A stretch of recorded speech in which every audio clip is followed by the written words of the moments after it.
Hello दोस्तों, स्वागत है आपका हमारे यूट्यूब चैनल स्टोन लैंग्वेज पे। दोस्तों, मेरा नाम है विनीत और मैं लेकर आया हूँ आप लोगों के लिए एक नया विषय जिसका नाम है स्टोन लैंग्वेज, जिसे हम हिंदी में शॉर्ट हैंड बोलते हैं। दोस्तों, आज मैं इस वीडियो में आप लोगों को शॉर्ट हैंड के बारे में पूरी इन्फॉर्मेशन दूंगा, जिसके बारे में आपको उसके स्टार्टिंग से लेकर उसके सिलेक्शन तक की सारी प्रोसेस बताऊंगा। और अगर आप हमारे चैनल में पहली बार आए हैं तो प्लीज़ चैनल को लाइक कर दीजिए, सब्सक्राइब कर दीजिए और बेल आइकन को प्रेस कर दीजिए, जिससे मैं अगला वीडियो आपके पास सेंड कर सकूं, उसका नोटिफिकेशन आपके पास जा सके। तो चलिए वीडियो में हम शॉर्ट हैंड को 7 स्टेप में 7 चरणों में समझेंगे, जिसका पहला चरण है कि शॉर्ट हैंड क्या है। दोस्तों, जैसे हम हिंदी हमारी भाषा है, उर्दू भी एक भाषा है, इंग्लिश भी एक भाषा है, वैसे भी शॉर्ट हैंड भी एक हमारी लिपि है जिसे हम भाषा बोलते हैं। शॉर्ट हैंड हमारा हिंदी प्लस उर्दू, हिंदी और उर्दू के सम्मेलन से विद्वानों ने शॉर्ट हैंड, जिसे हम आशुलिपि शॉर्ट हैंड को बनाया है। ये शॉर्ट हैंड, इसका प्रयोग हम जैसे कोई बोल रहा है उसको क्या कहते हैं, जल्दी जल्दी हमको नोट करना है तो उसके लिए हम इस भाषा का प्रयोग करते हैं।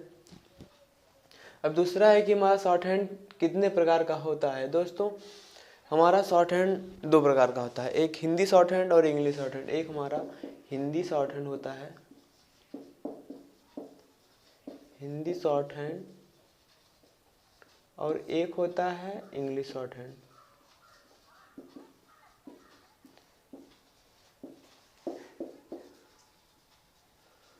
दोस्तों, मैं आप लोगों को जो बताऊंगा वो मैं हिंदी शॉर्ट हैंड बताऊंगा। इसके बारे में मैं अगले वीडियो से इसका पूरा क्रम आपको सेंड करूंगा। तो ये हमारा होगा कि शॉर्ट हैंड 2 प्रकार का होता है, एक हिंदी शॉर्ट हैंड और इंग्लिश शॉर्ट हैंड। अब आता है कि शॉर्ट हैंड का प्रयोग कौन करता है। दोस्तों, शॉर्ट हैंड का प्रयोग मुख्यतः आप लोग सुने होंगे कि स्टोनो, जिसे हम सचिव बोलते हैं, शॉर्ट हैंड का प्रयोग सचिव करते हैं।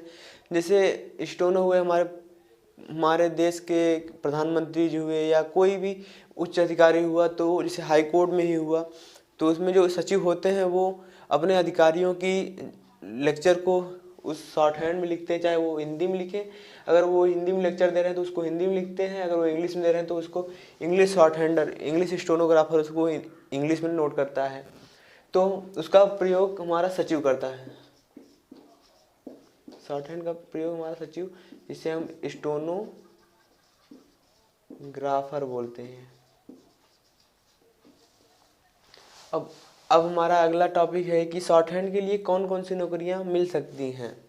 ये टॉपिक हमको जानना सबसे ज़्यादा ज़रूरी होता है, क्योंकि हम कोई भी चीज़ सीख रहे हैं वो क्यों सीख रहे हैं, अगर वो हम जान लेंगे तो ये आप में लक्ष्य प्राप्त करने की अपार ऊर्जा को उत्पन्न करता है। तो इसके लिए हम जानेंगे कि शॉर्ट हैंड से कौन नौकरियां मिल सकती हैं। दोस्तों, शॉर्ट हैंड से हमारी हर ईयर हमारी एसएससी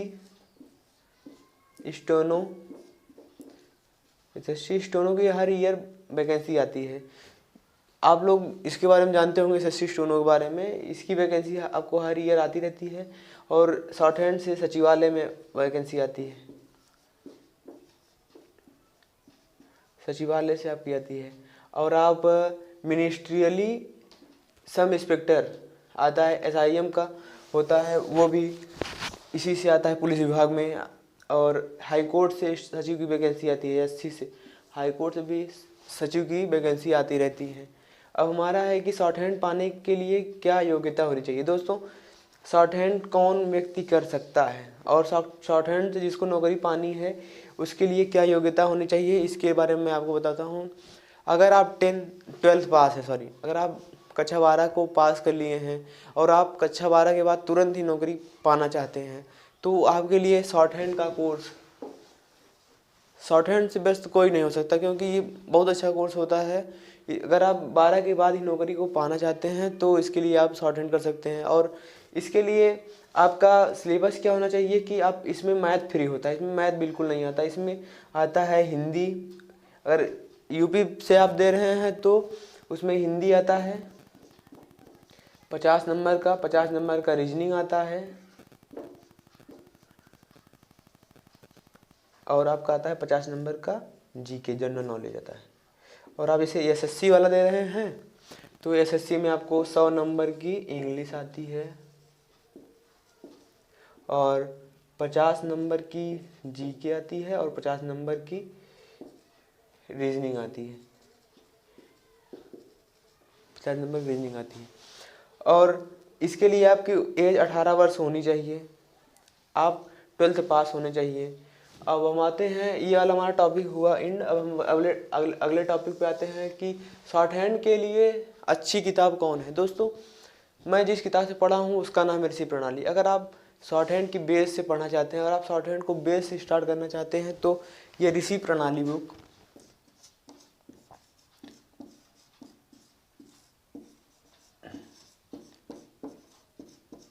ऋषि प्रणाली की किताब आपको शॉर्ट हैंड की बेस मजबूत कराने के लिए सबसे ज़्यादा सहायक होती है। इस किताब में आपको पूरा वर्णमाला से लेकर के लास्ट में सारे शब्द चिन्ह आउटलाइन तक की पूरी जानकारी इसमें दी गई है। मैं भी इससे पढ़ा हूँ, मेरे अनुभव से ये तो काफ़ी अच्छी बुक है। अब आप लोग भी इसको लेकर अगर आप मन से पढ़ना चाहते हैं तो इसको ले लीजिएगा। अब हम आते हैं कि एक मेन टॉपिक है एसएससी ग्रेड सी और ग्रेड डी क्या है। दोस्तों, जैसे कि मैंने इसमें आपको बताया था कि शॉर्ट हैंड में एसएससी स्टेनो की वैकेंसी आती है, तो ये टॉपिक हम यहाँ पर ले रहे हैं कि शॉर्ट हैंड स्टेनो में 2 ग्रेड होता है, एक ग्रेड सी होता है और एक ग्रेड डी होता है। ग्रेड सी और ग्रेड डी क्या होता है इसके बारे में मैं फुल जानकारी आपको एक स्पेशल वीडियो बनाऊंगा जिसमें आप लोगों को दूंगा। इस वीडियो में मैं मात्र बेस बता देता हूँ कि जैसे आप शॉर्ट हैंड की प्री एग्ज़ाम आप पास करते हैं जिसमें ये आता है। अगर आप इसमें पास कर लेते हैं, ये 200 नंबर का होता है, अगर आप इसको पास कर लेते हैं तो आपको शॉर्ट हैंड में लिखने के लिए बुलाया जाता है, जिसमें 2 ग्रेड होता है, एक ग्रेड सी होता है, एक ग्रेड डी होता है। जैसे आप ग्रेड सी देना चाहते हैं तो इसके लिए आपको 1000 वर्ड 10 मिनट में बोला जाएगा, जिसको आपको शॉर्ट हैंड में लिखना पड़ेगा। फिर आपको हिंदी में कन्वर्ट करने के लिए सिस्टम मिल जाएगा, उसमें आपको 55 मिनट देंगे या 50 मिनट, इतना ही टाइम मिलेगा। और ग्रेड डी जो होता है उसमें आपको 800 वर्ड लिखने के लिए 10 मिनट का टाइम दिया जाएगा, इसमें आपको 65 मिनट या 60 मिनट मिल जाएगा। ये है डिफरेंट कि ग्रेड सी और ग्रेड डी क्या है। अब इनमें सबसे मेन डिफरेंट ये आता है कि ग्रेड सी और ग्रेड डी को इसे डिवाइड क्यों किया गया है, क्योंकि जो ग्रेड सी वाला होता है इसकी पेमेंट थोड़ा ज़्यादा होती है ग्रेड डी वालों की अपेक्षा, और जो ग्रेड डी वाला होता है इसकी पेमेंट सी वालों से थोड़ी कम होती है। बस यही मेन डिफरेंट है। अगर आप जैसे प्री कर लिए हैं तो आपको 2 ऑप्शन मिलता है। अगर आपके नंबर अच्छे हैं प्री एग्जाम में तो आपको 2 ऑप्शन मिलता है कि आप ग्रेड सी पे करना चाहते हैं, ग्रेड डी पे करना चाहते हैं, या दोनों पे करना चाहते हैं। इसके लिए ये आपके ऊपर है कि अगर आप ग्रेड डी में करना चाहते हैं ग्रेड डी में जाएँ, सी में करना चाहते हैं तो सी में जाएँ। तो ये रहा आज हमारा पूरा सिस्टम, जिसमें मैंने आपको पूरा A to Z short hand के बारे में जानकारी दी है। अब अगले वीडियो में मैं शॉर्ट हैंड ऋषि प्रणाली बुक से आपका पहला चैप्टर पढ़ाऊंगा, जिसमें वर्णमाला होगा। फिर उसके बाद उसका बेस स्टार्ट करते करते आपको पूरा शॉर्ट हैंड के बारे में पूरा मैं सिखा दूंगा। तो अगर आपको वीडियो मेरा अच्छा लगे तो चैनल को सब्सक्राइब कर दीजिए, बेल आइकन को प्रेस कर दीजिए और साथ में लाइक कर दीजिए। और तब तक के लिए चलते हैं। नमस्कार, अलविदा, धन्यवाद।